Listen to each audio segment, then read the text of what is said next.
As we know, Nevada will once again play a pivotal role in deciding who the next president will be. There's also a lot at stake for people across our state. That's right. Joining us to discuss this is Nevada's Attorney General Aaron Ford. And thank you so much for joining us tonight. So first off, what did you think of night one of the Democratic National Convention, especially with all these Republicans endorsing Joe Biden?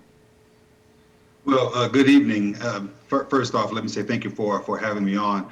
I'm excited. When I started watching this, the DNC convention this evening, 30 minutes into it, I was tweeting about all of the different emotions that I had about myself, including being invigorated about this election. I heard your report a minute ago saying that national polls say that Biden's up 12 points. Make no mistake about it. This is going to be a close race, and you're right. Nevada is going to be pivotal in ensuring that Joe Biden is going to be our next president. And what you saw today and what you heard today was that we are focused on challenges of the current moment, which is quite the contrast to President Trump, who, as we all know, sticks his head in the sand at every time that there's a crisis that has to be addressed. So I'm excited, and I'm glad to be supporting Team Biden. I'm curious to get your take on what we heard from former Ohio Governor John Kasich today, and so many Republicans now who are switching over for this election. This is really what is sort of so far unique about this campaign. Yeah, I mean, listen, I think Michelle Obama actually said it best, and I appreciated what Mr. Kasich had to say, but the truth is character is on the ballot. And part of the reason why John Kasich and some of the other Republicans are taking a look at the Biden-Harris ticket is because we understand that character is, in fact, on the ballot as well.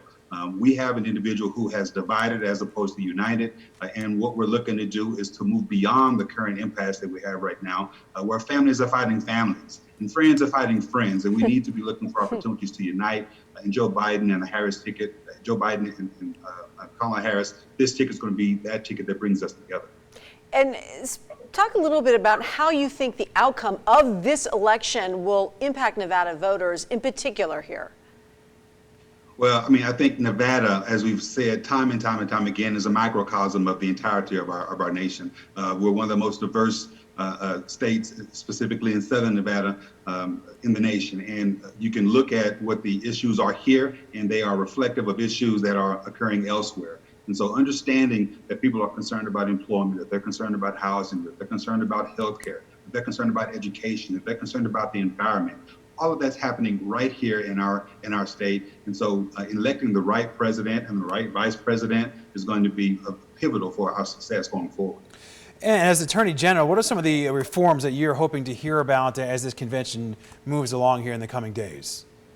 Well, I mean, obviously, in the current conversations that we're having related to police reform and criminal justice reform are very apropos, and I'm expecting to hear quite a bit of, and we've already heard some of that today. We heard them talking about systemic racism and issues that we have to address that are remnants of days past. And so what we want to be able to hear from people in the next 3 days are ways in which we are going to help to dismantle the systemic racism. And I've talked about issues that are important to Nevadans, but the systems that we're talking about are also important. And we're talking about the educational system. We're talking about ensuring that we have a judicial system, a criminal justice system that is fair. We need to ensure that we have a housing that is affordable. And you can look at the contrasts and understand that from the beginning of Mr. Trump's success to the pinnacle of his success, he's perpetuated prejudice. Whereas Joe Biden began his practice as a public defender, understanding that the system itself has been oftentimes stacked against folks. And so understanding that there is a real dichotomy between Mr. Trump and Mr. Biden is going to be key to ensuring that we can dismantle systemic racism. And on that note, what do you think of a former Attorney General, Kamala Harris, as the VP candidate here? Do you think that her experience as the top cop in California will actually help her with this job? Absolutely. I don't know if you saw the big smile that came on my face as soon as you mentioned her name. I was so excited. I was so excited to see her selected as his vice presidential candidate and his running mate, because I think she brings so much to this campaign.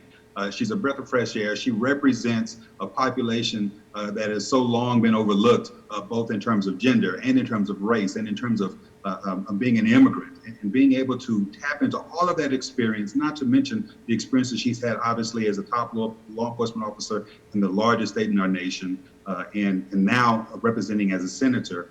I think all of that's going to be a great attribute to the campaign, and it's going to appeal to so many people throughout the country.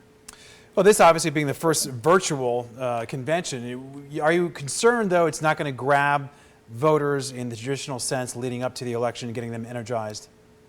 Well, according to my Facebook page and my Twitter and my cell phone, we have so many folks who've been engaged, and it's been I think it's going to be more an opportunity for more people to engage as opposed to everybody having to get together in one location in Milwaukee and try to get in where they can fit in, if you will. People are chiming in and tuning in when they can and participating, and I think you're going to see a larger outpour of attendance and support through this virtual opportunity. Well, thank you so much, Aaron Ford, for joining us tonight, and we look forward to speaking with you again. Thank you for your time. We appreciate it. Thank you so much for having me.